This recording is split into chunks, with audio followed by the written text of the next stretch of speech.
కాదు నాకే ముఖ్యమంత్రి కావాలంటున్నాడు. అవును. ఎంత ఇబ్బంది పెట్టాడు? ఎందుకని? అధికారం రుచి మరిగినటువంటి వాడు ఆ అధికారపు ఆస్వాద నుంచి బయటికి రాలేరు. అవును.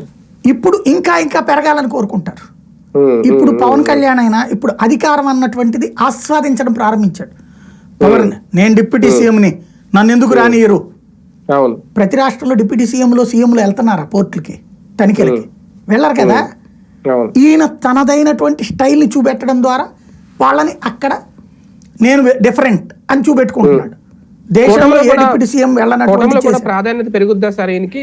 రేపు ఈ 3వ విడతలో నామినేటెడ్ పదవుల్లో కూడా ఈయన ఏదో కొన్ని అడిగారు, ఇప్పటికే కీలకమైన పదవులు కావాలి అనేది, అది ఏమన్నా కనిపిస్తుంది అంటారా? వాళ్ళు ఏమడిగారో వాళ్ళు చెప్పి అవి ఇవ్వలేదు అంటే లెక్క.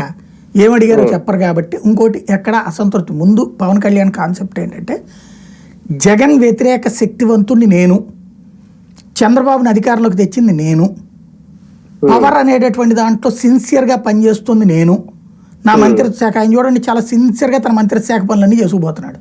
అవును. పంచాయతీరాజ్ వ్యవస్థకు సంబంధించి కానీ నిధులు తెప్పించుకోవడం దగ్గర నుంచి అటవీ శాఖ, పర్యావరణ శాఖ, ఇవన్నీ చేసుకుపోతున్నాడు. జనసేనలో 3 మంత్రులు సిన్సియర్ గానే వెళ్ళిపోతున్నారు.